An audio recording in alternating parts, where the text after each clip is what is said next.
But anyways, the conclusion of this is that Roderick is a murderer, and welcome to Side Character Quest, everyone. That's it. I had other comments that I wanted to make, but that's like the best segue. Okay. Hey, welcome to Side Character Quest, where we play games. It's me. It's Mallory. My name is Ty. I was getting to that. Hold up a second. Oh my God. Give me a moment. Also, we have over in the corner, it's the corner of shame. We have Roderick, who did murder someone, many someones. He's such a jerk. Someones. Oh, so many people. He feels very bad about it. No. Hey, stay in the corner. He's staying in the corner for the rest of this episode. We're not letting him out. Hey, Mallory, how you feeling tonight? You feeling good? Feeling pretty good, Ty. Feeling pretty good. I'm super curious as to how this story is about to play out. I feel like this arc could either be about to abruptly end or could go on forever. But one of those two, there is no middle ground. I feel like that always kind of happens. Fun fact, listeners, Alton's original arc, I expected all of that stuff to happen in the first like 3 episodes.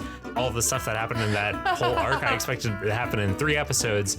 And then I expected there to be a whole second half that I had planned. But that's not how things broke down. And I'm glad for it. I think that it's a better story the way it panned out. Alton is easily distracted. Or maybe I'm just bad at pacing. Who knows?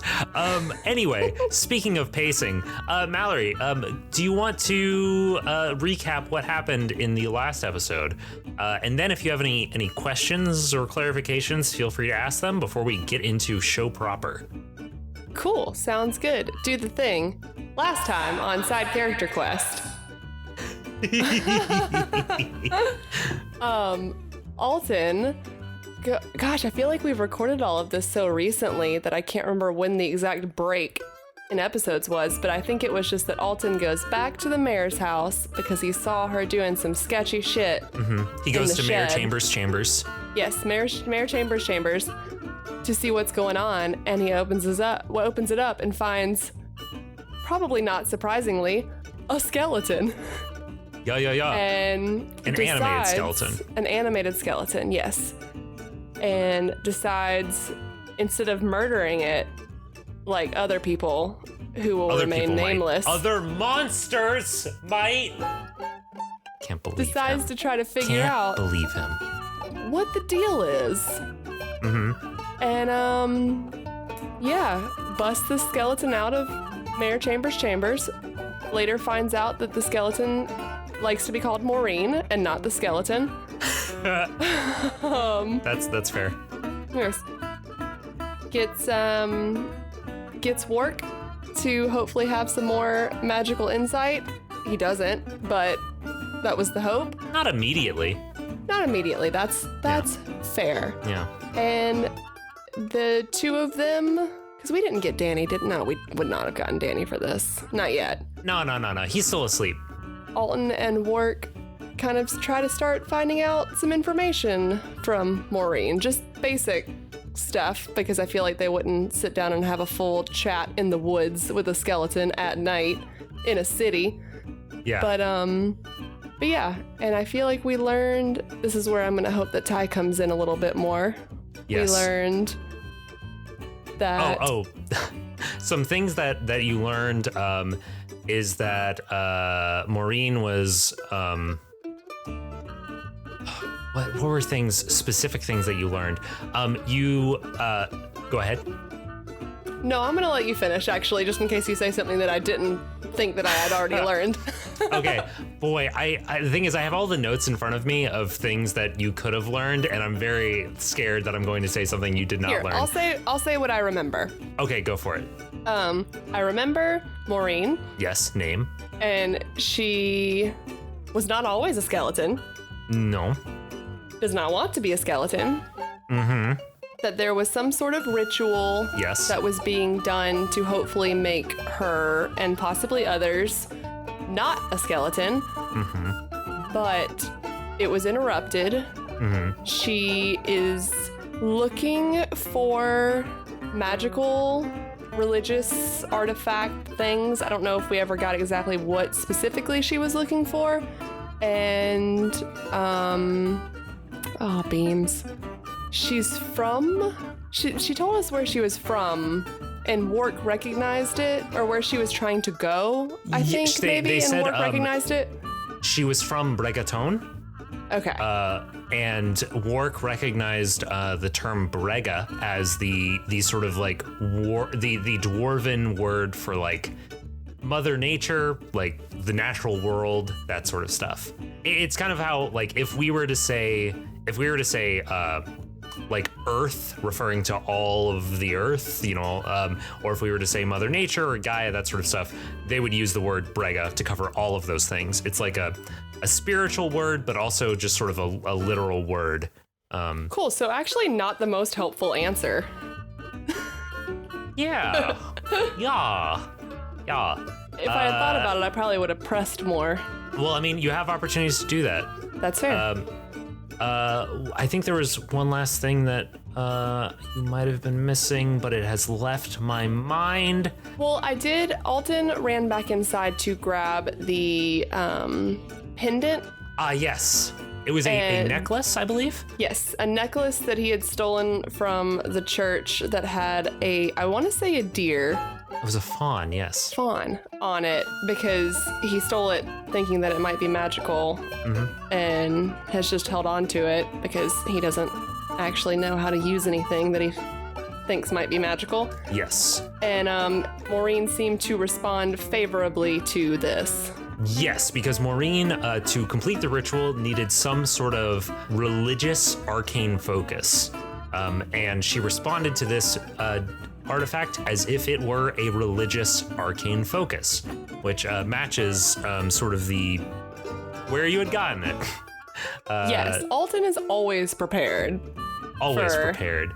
Any situation based on something that has happened in a previous episode. Nice. I'm always secretly setting stuff up, Ty.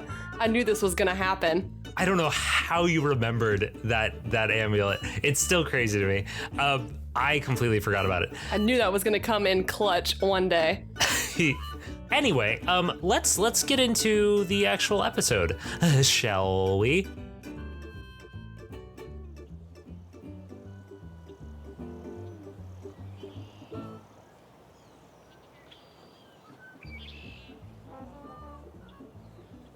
So, it is the next morning. You are in your bed across the room against the other wall. You see Danny. Have you slept well tonight? I don't imagine that Alton has slept at all. Okay. I imagine that he has been alternating between trying to get some rest, but also keeping an eye out on the window to make sure, A, no one has followed their tracks, and B, that Maureen has not escaped. I imagine that Maureen would not be in this room with us and would be with Wark, because I don't think that anyone would do that to Danny without a warning. That is very fair. So it is very early in the morning. It's maybe 6 a.m. Are you pretending to sleep, or are you lying down like under your covers when Danny gets up and starts getting changed for the day? Probably not. I imagine at this point Alton has given up on sleeping and is just kind of sitting up, maybe like trying to think of, I was gonna say like reading, but maybe he's just kind of like tinkering with some of his stuff just to keep himself distracted. Hey boss, you're up early. I was just gonna go meet Elijah for a quick dawn kayak.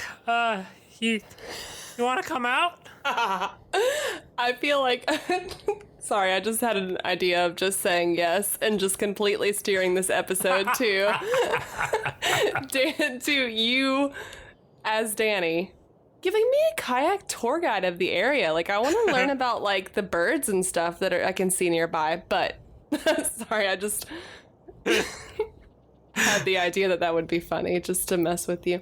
And also because it would probably be an adorable scene. Yeah, that would probably be pretty cute. Yeah, Elijah's been teaching me a lot about birds and stuff, but I don't think he really knows that much. I think he just makes it all up. I mean, he told me that he told me that that cranes I can't think of anything. Hey Danny. Yeah? You want to know the secret? Yeah? We're all just making it up. Oh man, you got the best little pearls of wisdom, boss. All right, I'm gonna. You're getting pretty buff there. Oh, I don't. Hey, stop it. He finishes pulling over his little shirt, and he's like, "Oh, I'm gonna get going. You have a good day.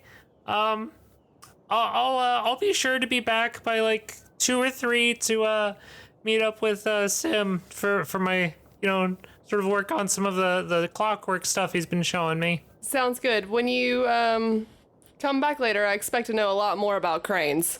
Oh, you know it. I'll pick up all kinds of half truths. And he heads out the door and closes it kind of softly behind him. And you are left alone in this room with the knowledge that last night you took away a hostage away from the mayor of this town, and they are now sleeping or resting probably one room over from you with your dwarven friend. What do you do in this moment? It's a great question. What would anyone do in this moment? Man, it's hard to say. Basically, my plan for this scene, if you just want to let it play out, was essentially just to Alton gathers up all this stuff, maybe waits till a slightly more reasonable time, and then just like goes and knocks on the window. I imagine he would, that's suspicious. The door goes over into the hall and then into the next room. So you go to the next door and you've got you've just brought over into the other room all of your different tools and knickknacks that you have. So you have that the weird ragdoll thing that you had from the beginning of the episode. You've got your bitey box, and then you have all the stuff that you would normally find in whatever kit you started with. I'm not sure which. All the stuff on your inventory sheet. The burglar's pack. Ovs. But yeah, okay. And I also imagine Alton has been probably mulling over what he's learned and has come with questions and with tons of paper. Nice. So you knock on the door, you tap on it, and you hear just sort of a bump, bump, bump. And then the door swings open and you see Wark standing in front of you. And then you see the skelly person like sitting on the floor. Hello. Alton, come in. Wark, you can't just swing the door open. Anyways. Oh, I'm sorry. Come in, hurry, I suppose. He looks very leans out very far and looks both ways down the hall, and waves you in. And you step into this room and you see that there are all sorts of different papers and quills, inkwells, and stuff like strewn across the floor, with many different symbols and geometric patterns, all written out onto them. And it looks like you aren't 100% sure because obviously you're not super familiar with Arcana and stuff, but it looks like Wark and Maureen have been working on something all night since you left them, which I guess was only a few hours ago because I said that it was 6 a.m. Right. But yeah, they're busy and have been working since you last saw them. Cool. I feel like this should go without saying, but Alton is delighted when he sees all of this stuff. Oh, great. Cool. What have you guys found out? Well, it's been quite a lot. She's mostly been showing me how the ritual was performed, and what precisely you're supposed to do with it, but it's What are you wondering exactly? I've got so much. I haven't slept a lot. Ask me some questions. I don't know. My brain is just all over the place.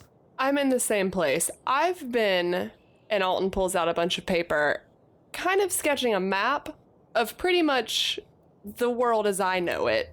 Yes. I imagine Alton's traveled a pretty good amount. I don't know, and he turns to Maureen, what you mean by Bregatone. Where do you recognize anything on this map? I'm so happy. This did not even cross my mind as something you might do. Oh, I'm so excited. I'm full of surprises, Ty. Listener, when I publish this, I'm going to republish, I'm going to post onto Twitter. I might include a link to it in the show notes. I'm going to post on Twitter a picture of the map that I made for this world a while back, just so that you can see essentially what Alton has drawn out. One moment, I'm gonna pull that up. And while I pull that up, let's take a quick break to hear from people on the Scavengers Network, because this seems like a logical spot to put that.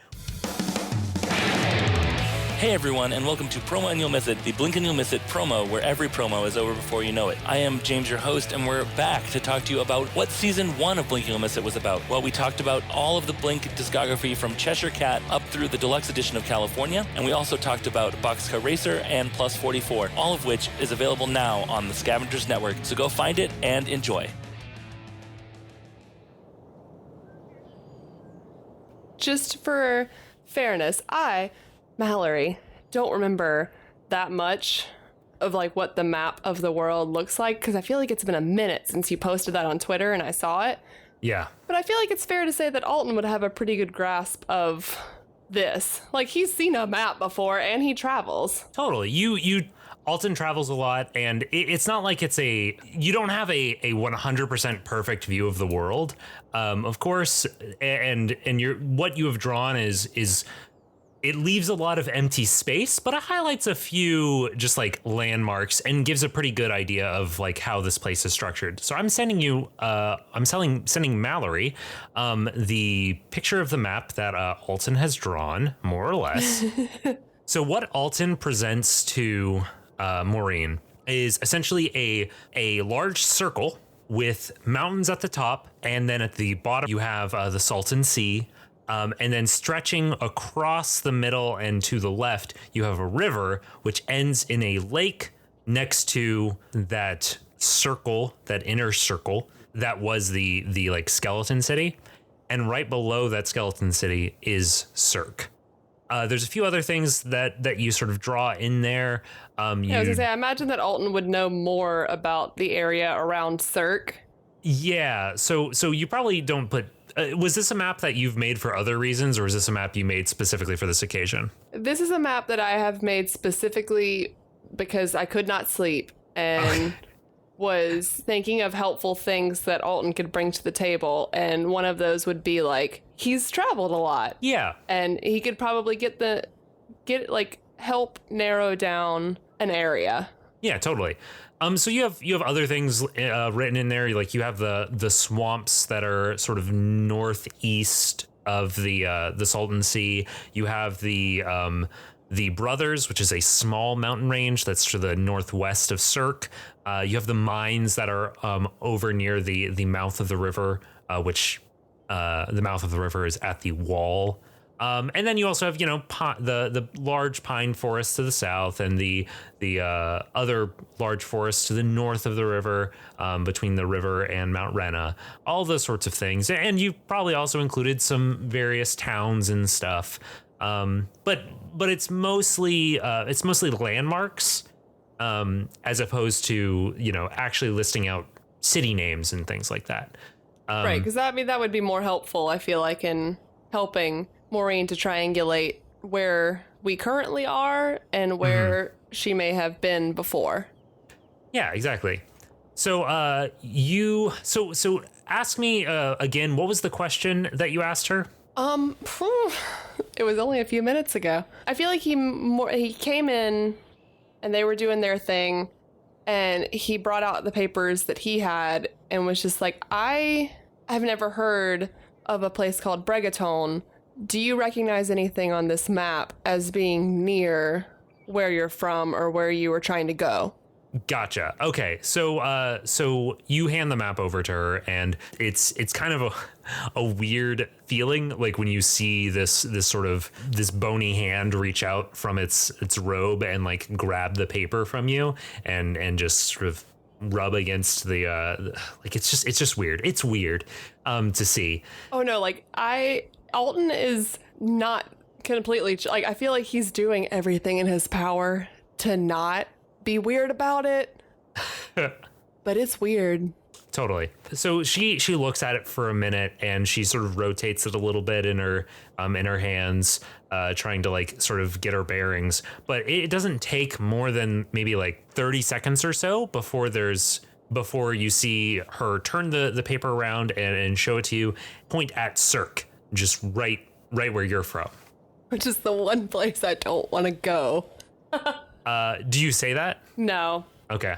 I'm trying to think of what Alton would say. Is this where you're from?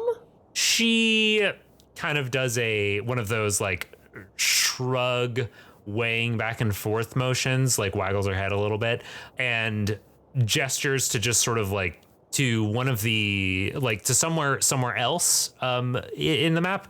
It doesn't matter particularly where, okay. But somewhere in the map. Somewhere in the map, not near one of the landmarks that you set up. And then she gestures back and points more directly. After doing that, she points more directly at the circle right above Cirque. Okay, so this is where you need to go. And she shakes her head, very, very like sternly. Oh. That's and she grabs like a quill from work, who is sort of standing ready. Cool. I was gonna pass over some paper. And she writes, "I'm from there. I need to go here." And then she points at the "You are here" star that you left on the map, right next to the Salton Sea. Well, that's great because you're here. Congratulations, you made it. Alton wouldn't be that sassy. Hold on, let me try that one more time.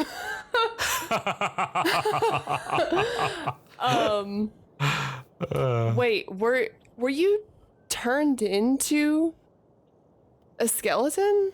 And she nods her head questioningly.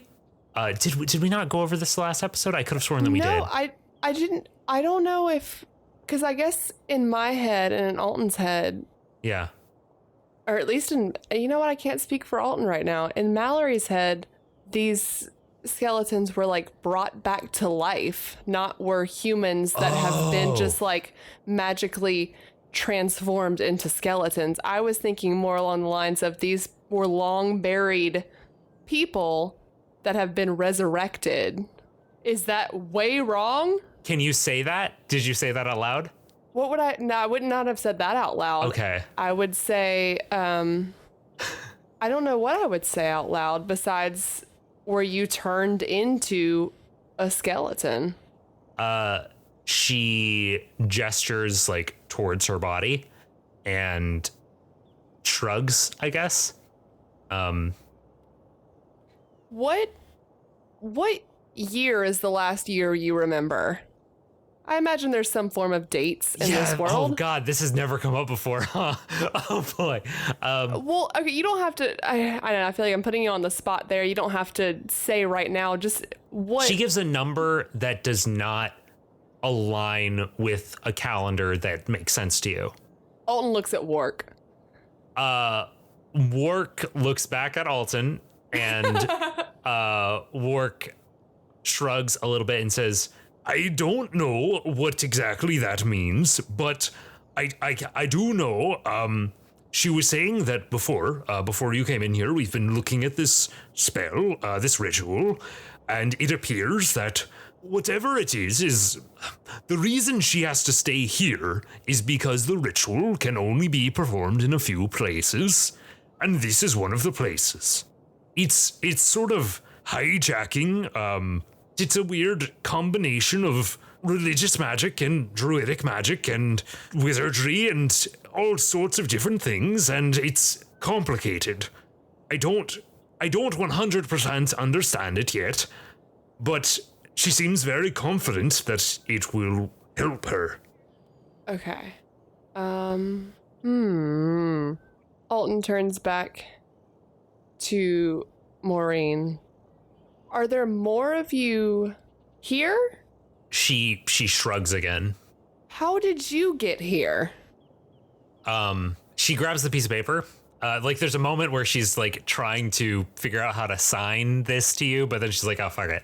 And grabs a piece of paper and writes down, came with the priests and a few soldiers, crossed a bridge to get here. Were you a prisoner at this point? She shakes her head. Were the priest and soldiers also skeletons? She nods her head. Where are they now? Do you know? You see her slump a little bit, and she slowly shakes her head and looks down. How did you get separated from them? She grabs the paper again, and she writes down, a paladin interrupted our ritual and struck down our people. Do you know for certain that you're the only one that survived? She pauses for a moment and then shakes her head. Do you know them well enough to know where they would go if they were still alive? She shakes her head again, and then grabs and then writes on the piece of paper, I didn't know them. I didn't know them well, which doesn't really give you a lot of info, but she wrote it. That's fine. I imagine that Alton addresses both Maureen and Work for this one. What is needed for this ritual? Well, And Work looks over at Maureen, who her jaw had moved a bit, like she was almost excitedly talking, but then there was a moment of pause as she recognized that, oh yeah, nobody can hear me.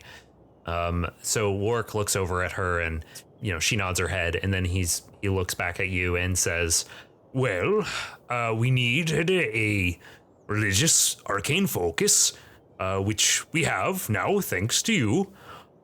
We needed a location, which we have here, on St. Simone's. It's a place where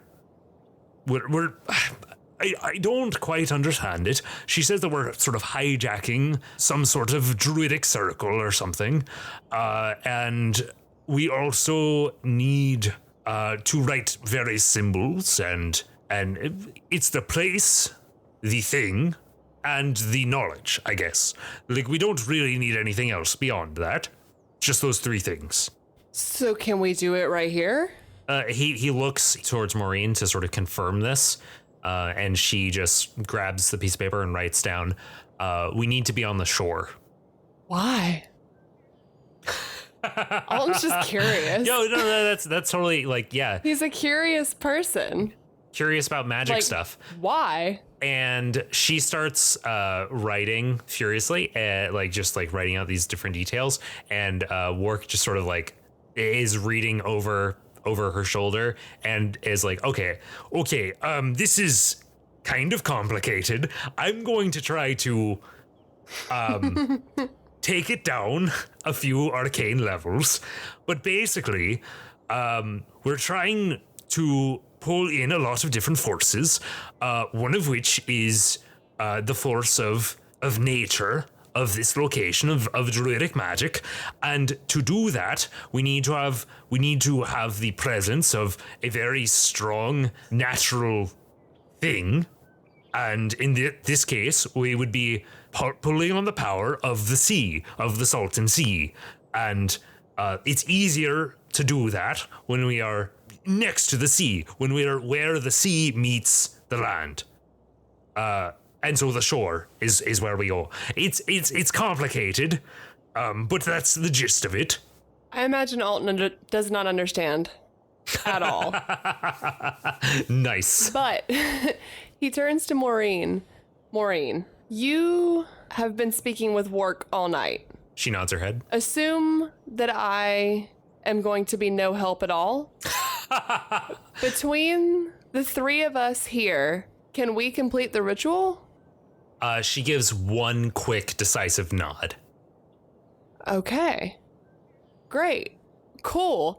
Do you need a moment to think? Do you need a moment to think this over? No. Alton walks over and puts his hand on her shoulder bone Yeah, it feels a little weird. and says, "How can I help?" She nods her head very quickly and decisively. And you feel a covenant bonding you two in this moment. And she explains to you, we see a montage of this explanation happening. Cool. She explains to you that basically all she needs from you is safe passage to a place that is secluded enough that you won't have to worry about like people interrupting, and just enough time there that she can perform the ritual and undo whatever it was that made her into this form. Well, that's not so hard. Yeah, I mean it's pretty much exactly what you need a rogue for. Right? Stealth. This is Stealth and distractions. right? Okay.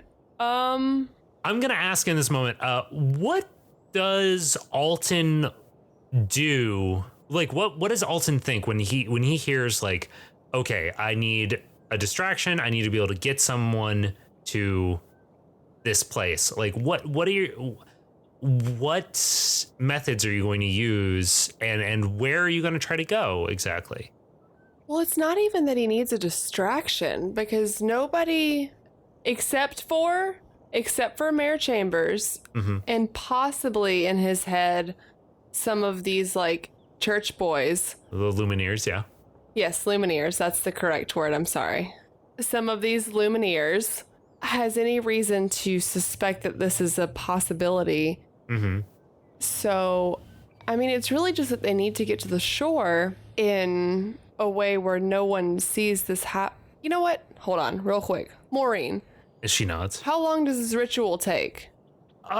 She sort of like weighs her hands back and forth, and while she's doing that, and Wark says, "Well, I'm not sure exactly how long it would take to perform it. Probably not terribly long, but the actual preparing of the circle and everything would probably take maybe 30 minutes if we acted fast, drawing all of the symbols. Yeah." Okay. So we don't even really need a distraction. We just need An isolated place an isolated place and a way to get there. and a way to get there, which we've got already with Danny. He knows these inlets like the back of his hand now. He's a kayak tour guide.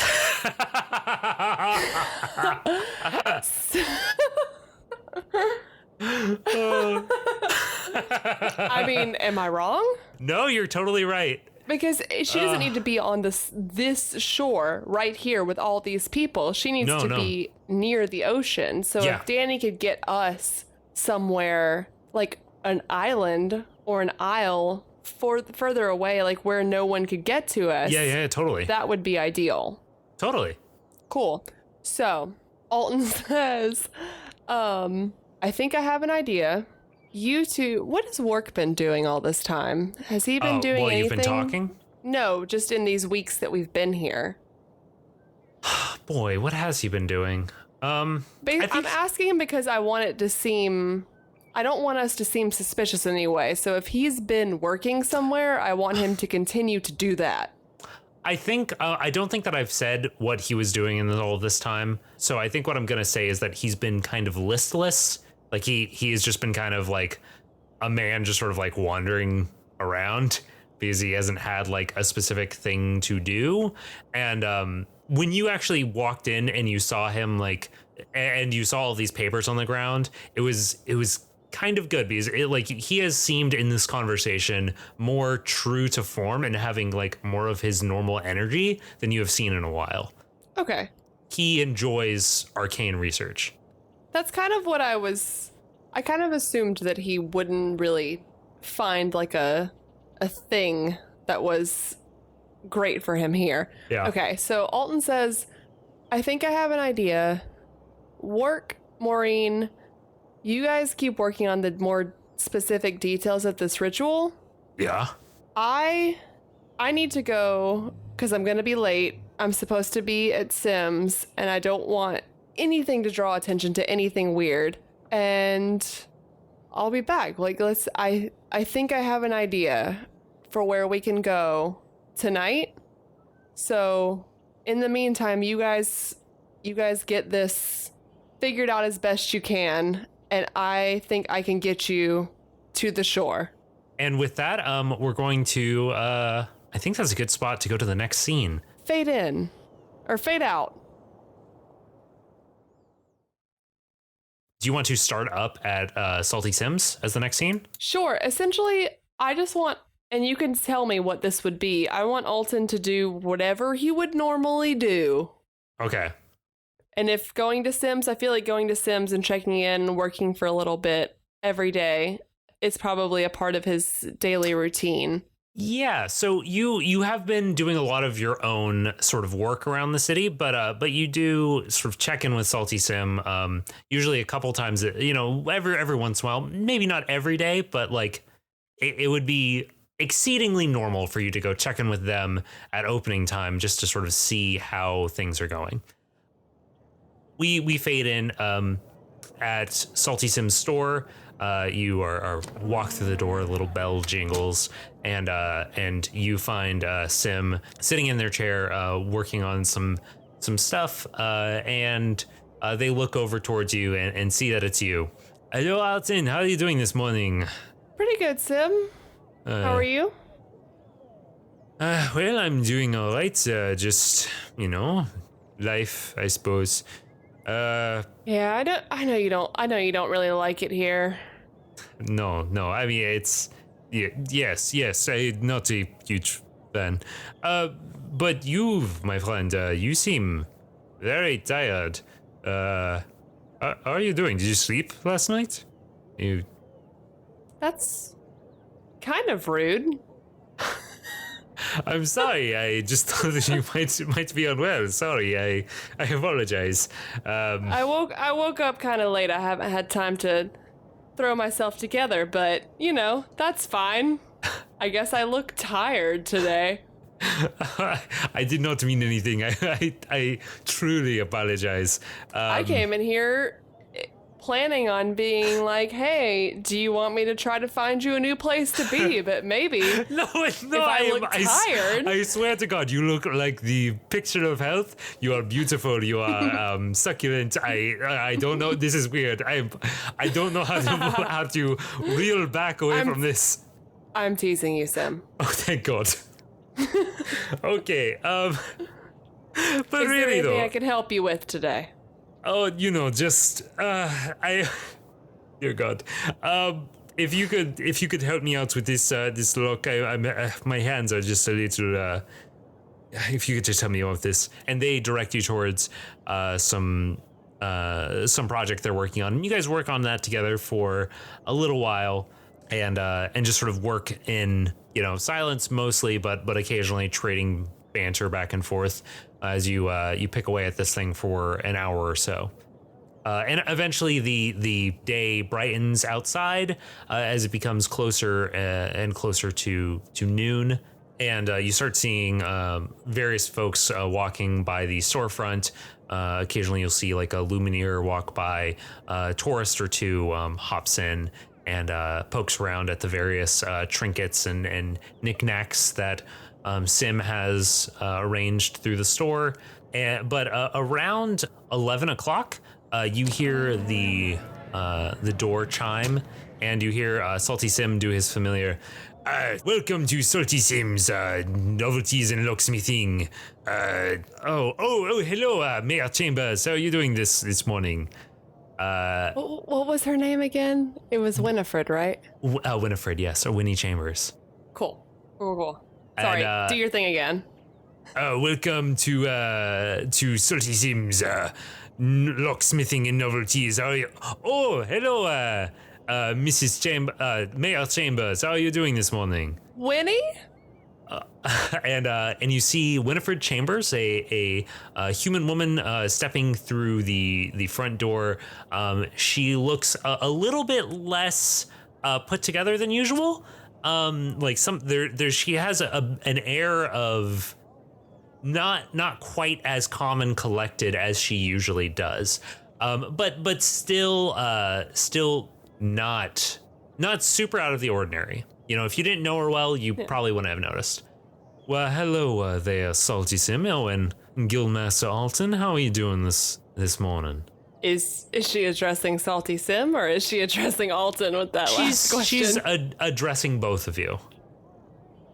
Does Salty Sim immediately answer?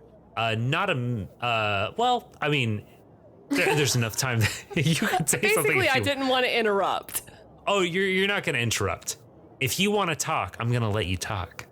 Oh, okay. Yeah. Winnie, good to see you again. I'm doing pretty well. Proud of how this shop is looking. How are you doing? What brings you here today? And she rubs her hands through her hair and is like looking around. Her eyes are sort of like darting around the shop, and she looks briefly behind her, and she says, well, I'm just have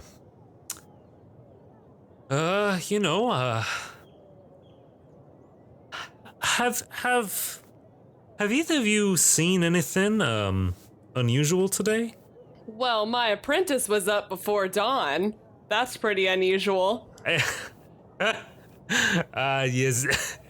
Salty Sim laughs at that, and Mayor Chambers seems like does not really like notice, does not really like respond to that much at all, and just sort of keeps looking around and says, yes, very, what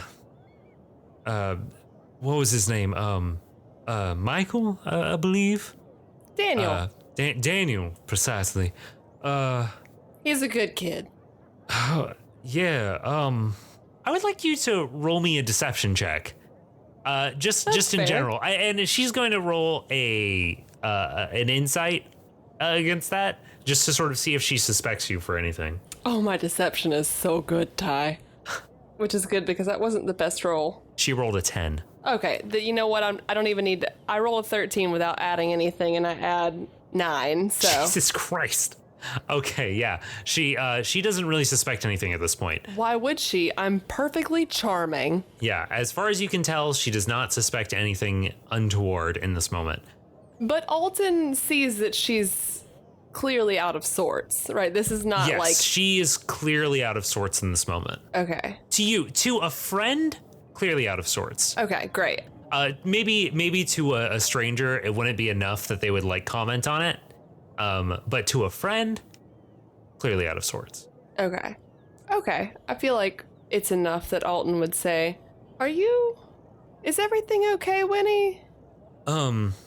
She looks towards you, and it, like almost as if she hadn't been paying attention to your presence in the room, even though she had talked to you just 10 seconds prior. She looks towards you and says, yeah, sorry. And you see this moment just like flicker through her mind. This pause as she roll me an insight check. Well, no, I'm not gonna have you roll anything for this because you know the deal. There's this moment where she is thinking very quickly, and then she says, "Sorry, I appear to be." Is this how she talked? Well, delightful. I don't even know about that. All right, I'm talking in my voice, trying to feel this out. Okay. I feel like you were crushing it. I feel like that's what she sounded like. Okay. So sorry. When I was on my way down here, I ran into some Lumineer who let me know that there was some sort of suspicious activity done around last night. Some figure in robes had broken into someone's home, and I was just wondering if either of you had seen anybody walking around last night. A robed figure. Have you seen anything? Have you heard anything? I haven't heard anything yet. I'll try to keep an ear open though, but have you seen him? Sorry, I almost literally roll out of bed and into this work desk. I do not see anyone until they come into the shop or I go out for lunch. But if you don't feel safe, Winnie, we can come look at your locks and make sure. Is everything all right? Oh no! Don't even worry about it. It's Mayor Chambers. Salty Sim is looking at you. I personally set up her with the best locks that I know how to make, and I know how to make some pretty good locks. I had a very good teacher. So don't even worry about it. You are perfectly. And now they turn to face Mayor Chambers. You are perfectly safe. No one is going to break into your home. There's absolutely no way that anyone will break into your domicile. You are perfectly fine. Cool. Alton takes over from that and says, "Oh, great. Yeah, Winnie, you're in good hands. These Lumineers seem a bit overzealous, don't they? I mean, I don't know. That's rude. I feel like I haven't really gotten to know any of them that well. They just seem a bit No, I listen. like they come on kind of strong." I have to disagree. I think that there are some very good people working over there. I have some. I don't know about that. But Mayor Chambers responds to you and says, "Yeah, I'm not a fan of these folks. I feel like they've." Roll me an insight check. Okay. Okay. Okay. That's a critical fail. Let's reroll. Oh yeah. That's so good. Insight is wisdom, so 17. Nice. Critical fail to a 17. Everyone be a halfling. I feel like there have not been a lot of critical fails this go around. There really haven't. I've been rolling been pretty good. well until that. Yeah. So I think that was the first critical fail of the I think it might have been. That's crazy. So Mayor Chambers, you see this what I'm giving you in this moment. When you mention the Lumineers, you see some gears turning in her head as if she is connecting the Lumineers to the disappearance of the skeleton. And that is the you are dabbing like crazy over there. I can see the listener cannot That's exactly see that. what Mallory wanted. Yeah. And that is what you see. And with that, she turns and she says, "I'm sorry, I've got to go alert all of the other businesses in the area that there might be some dangerous folks afoot. Have a good day, and if you see anything, do not approach anybody. I don't want to see any of you folks getting hurt. So just let me know, and I'll take care of it. Come straight to me, no matter what. All right? Absolutely. You know where to find us. Let us know if we can help." All right. And she heads out the door.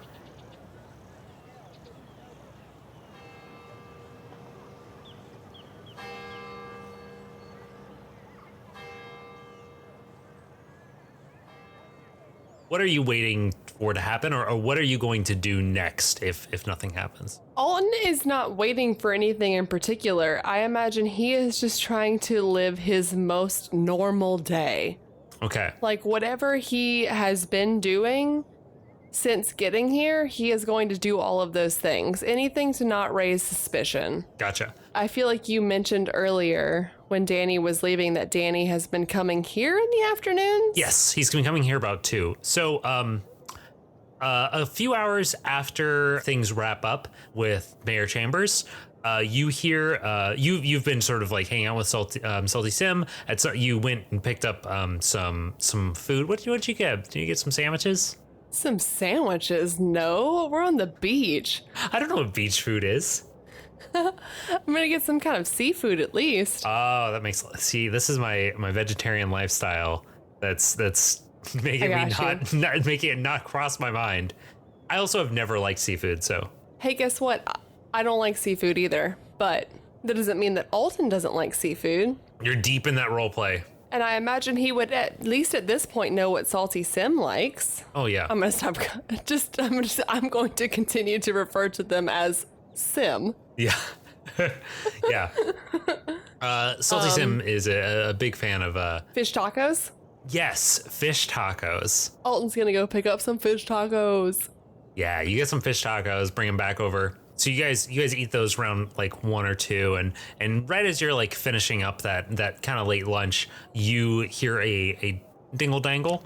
Oh, hey boss, you're still over here. Oh, that's surprising. How you doing? Pretty good. Sorry, just got caught up talking. I don't want to get in your way though, so. And Alton just slowly makes his way towards the door. As you're getting up, you look up towards Daniel, and next to Daniel is a very tan gnome that's around Daniel's same height, but with a dark, closely cropped black beard, very, very tan, basically no legs, but like very like massive, like chest and back, and just so tan. And you hear this gnome says, "Oh, hey, how you doing? Oh, hey, Mr. Alton. I don't know how we haven't managed to meet each other, but Daniel's told me so much about you that I feel like I practically know you. My name's Elijah. How you doing?" Does he reach out his hand? Yeah, he very quickly on his stiletto legs stumbles over to you and reaches out his hand and goes for a handshake. Cool. Alton shakes his hand and holds on to it and says, "I'm Alton, nice to meet you. You've been taking good care of Daniel, haven't you?" Oh, you know it. I've been taking great care of him. He's been taking great care of me. We're having a great time out there. I've told him all about all the birds and all the sea monsters and all the cranes and stuff. All the mussels and Brussels and all kinds of things. You know how I do. Teach him about the worlds of marineology. Sorry. Okay, let me just compose myself for a moment there. All right, I imagine we're still shaking hands at this point. Yeah. Alton says, "Well, I appreciate that.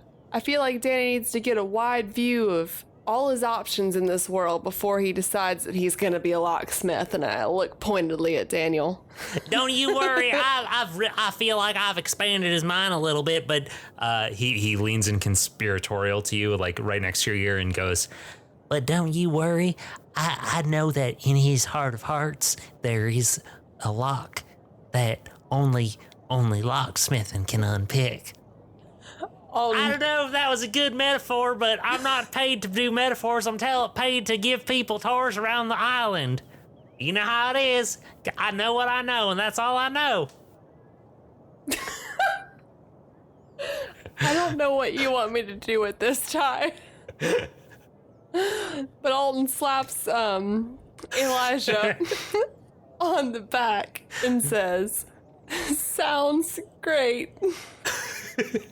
Looking forward to going on one of your tours. Sorry, I've been pretty busy these past couple weeks, but coming up soon. I'm gonna come with you and Danny." Friend of Danny's, friend of mine. You ever wanna come out on one of our tours? I'm happy to do it for you. Here's a 2-for-1 discount. He sort of looks like he's about to slide you a card, but when you reach to like grab it, he just shakes your hand. He's like, "Discounts, my word. I promise you 2-for-1. Don't need anything more formal than that. That's how I like to do business." Sounds good to me. You excited for this, Sim? Oh God. I don't know. I've been trying to get this guy out on the water since he first arrived. He's a little bit of a worrywart, doesn't like to go out on the ocean, but trust me, it is perfectly safe. Crane's not gonna lay its eggs in you. He only lays his eggs in crocodiles and dolphins. you have a very good way of selling it. Oh, like to live the life of adventure. I know this guy likes adventure very much so. You see, you strike me as somebody who likes adventure too, don't you? And he elbows you a few times. I love adventure, and I elbow him back. Oh, that's great. Well, you ever want some adventure, you can just come out with me. I'll be happy to take you and any of your friends out to any sort of adventure you want to go on. Looking forward to it. Awesome. Is he still here? He's just staring, very big, wide smile, just staring straight at you. All right, I guess that's it for me. Well, if you ever want me, Daniel knows how to find me, but I'll see you later. Have a good day. Bye. And he turns and walks out the door. Great. Yeah, he's pretty swell, boss. Yeah, he seems great, Danny. Hey, and Alton walks over to like where all the food is. He's like, got you some shrimp. No, you don't really like fish tacos. Oh, thanks, boss. I'm gonna head out. Sim. Oh, God. Essentially, you know what, Ty? I feel like this whole episode has been rough. But I imagine that, I guess you tell me, does Alton stay for these moments where Danny is helping around the shop? I think that we've established that no, you generally don't. I mean, you could, but you don't have to. I don't think you would. I feel like Alton comes in, does a little bit of work, gets lunch, and heads out, and that's his lifestyle. Okay. I'm going to suggest that we I think that we're gonna wrap up here, and I'm just gonna like narrate the wrap up. It's so hard because like I feel like there's so much stuff I want to happen, but I don't think we have time for it. So you can tell me if there's something that I'm gonna narrate the end of this. If you think that you have like a way that you want this to go that my ending precludes, then just let me know and we'll do something else. Cool.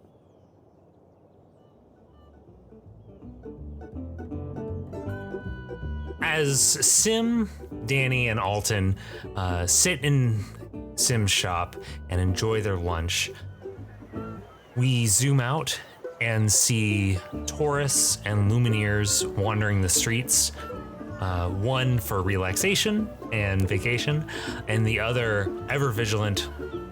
We see another part of the island where Mayor Chambers is searching ever more frantically for a missing persons, a fugitive, a rogue, she claims, but we know better than that.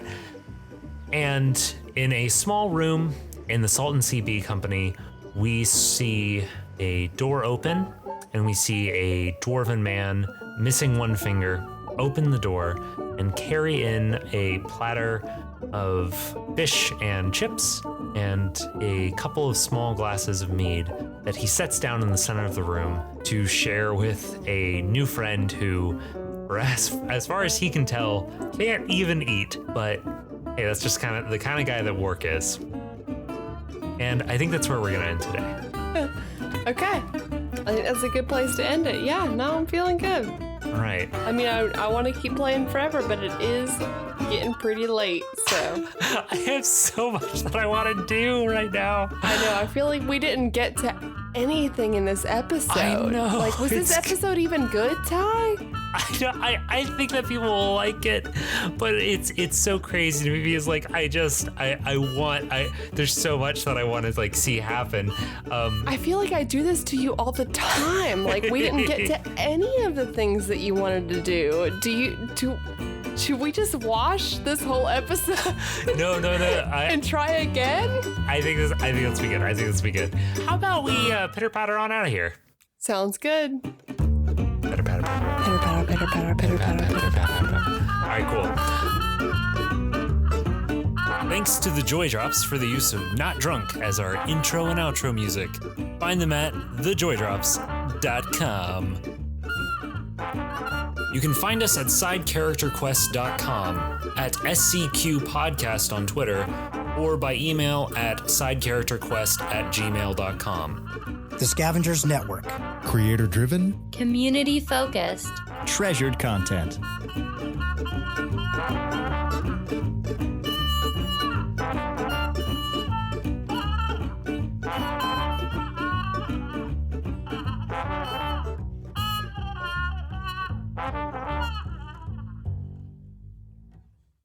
there'll be like a little music playing and then bloopers.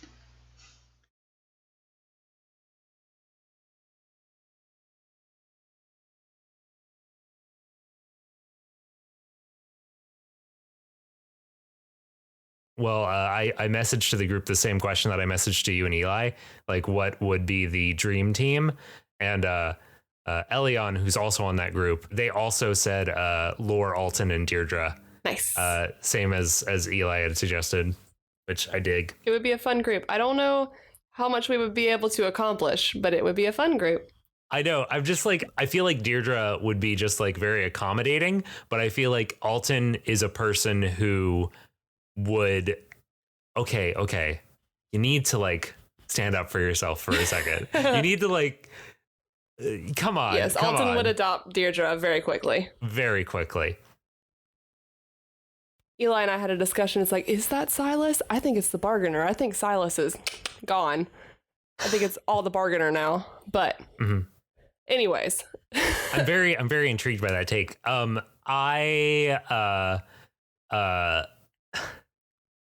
Somebody mentioned Reed from Sneak Attack mentioned that they have a Discord set up, and every time he sees any sort of fan theory, he just responds with the like 2-eye emoji, like I'm looking at, I see you, regardless of whether it has any validity.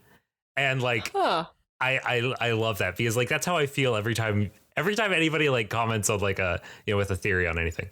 But I was thinking about this too, because like in Alton's first arc, when he stumbled upon like the city of the undead, it was very similar to how Roderick kind of stumbled upon a city of the undead. It's just like, if Alton had been a beefcake class, yeah, would he have had the same reaction? Possibly. Like his reaction was more needing to get out of. It was still fear though. He just didn't have. His action that he could take with the fear was to get away and not to fight. But it was like they both had the same reaction, but Alton didn't have as many options for fighting. Imagine how like when you ran down the ramp to get away from that the golem, and imagine if you had like turned a corner. So you were right next to this sort of alleyway that was before, you know, there's the alleyway that was separating the ramp and the wall of this inner dome from the buildings that were in, you know, the city. Imagine if you had just rounded a corner and there just, instead of it being like half a football field away, the skeleton had just been like a foot from you when you rounded the corner. You probably would have freaked out and stabbed it. Like, my reaction would not be, oh, I wonder if this is a like sentient being that can talk to me and has feelings and emotions. My reaction would be like, oh my God, it's a skeleton.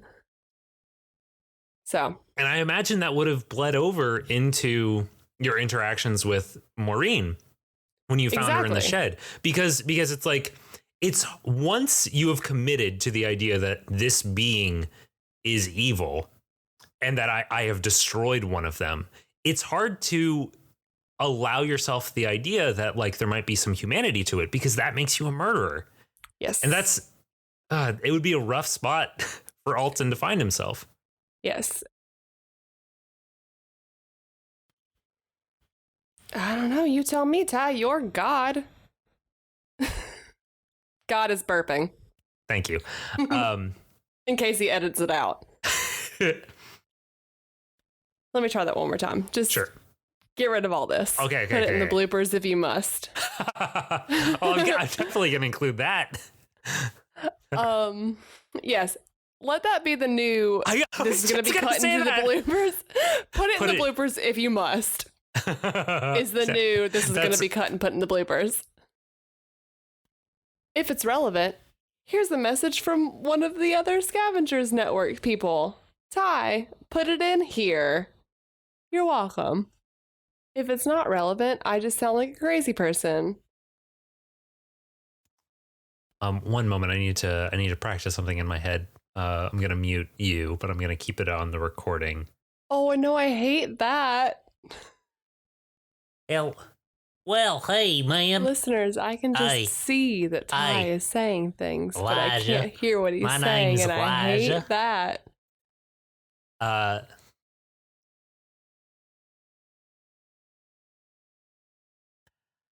and they're just sort of writing notes to one another excitedly at this table. And I'm sorry, at this table? Like they're downstairs eating with other people? okay, let me back up. Let me back up. Okay. I have so many problems with this. Okay. Let me back up. I was trying to work in the whole like disguise scene thing that you had wanted to like put in, but like it doesn't really fine, work. But if they're not, I was gonna say it doesn't work if not, they're like somewhere, if they're staying in one place. It works if like you see them on the street and just like yes. So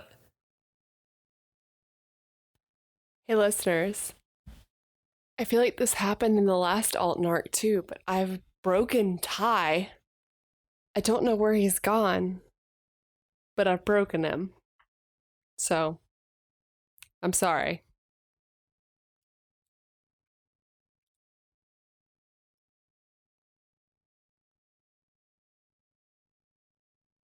I am very excited about where this is going. Listen, all right. How about we wrap this up? How about we you ready to wrap this up? Listeners, Ty and I are too drunk to have recorded an episode tonight.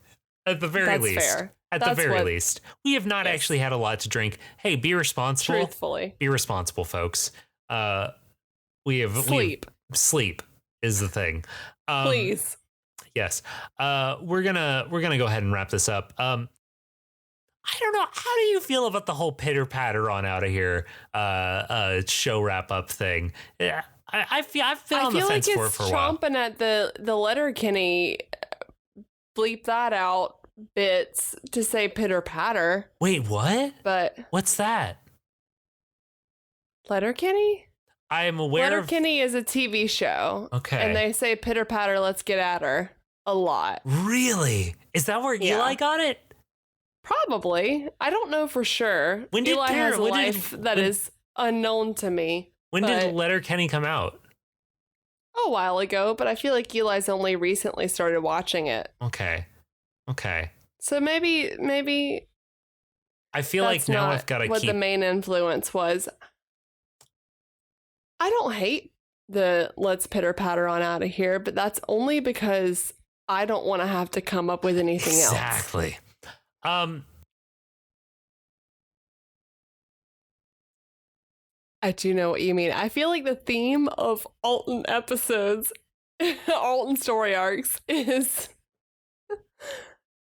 how can I make Ty stretch this out 4 more episodes? Because I want to know what's going on. And I don't want it to end.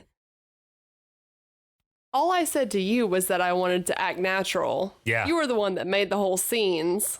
I know. I should have just let it skip ahead. We could have just said, yeah, you would live a normal day and no one is suspicious. Let's skip ahead to the interesting part. But you were the one that had the mayor come in and Danny come in and the fish tacos and I mean, I'm glad that Elijah got it. It showed up.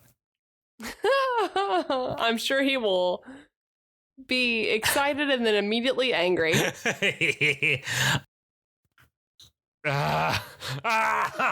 Just like it's listen, I have had this vague obviously I wasn't originally planning on Alton being involved with this.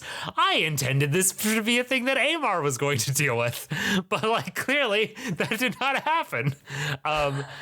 So Alton will insert himself into a storyline. Yeah, so this and hey, you may recall from the end of the first episode, you could have gone to Mount Rena.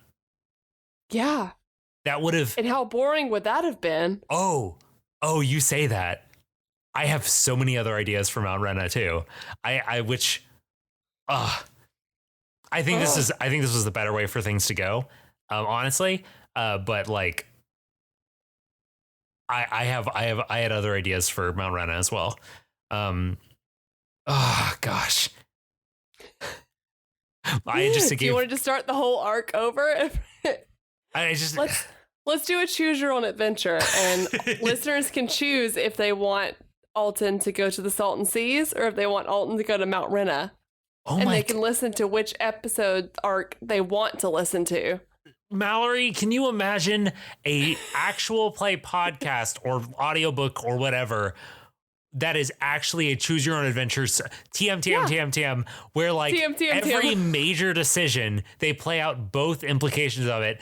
God, that would be so fucking difficult. But like, this wouldn't even be that difficult. We could just finish recording this arc. We probably have 1, maybe 2 more episodes, but probably only 1. And then we could do the whole arc as if Alton had gone to Mount Rena. Choose your own adventure. Just think about it. Fuck. Did we pitter patter? We already pitter pattered. Oh, good. This is post pitter pattering. Do you want to stop the recording now? Yes, we should do that. Let's stop the recording. 2 hours. Cool.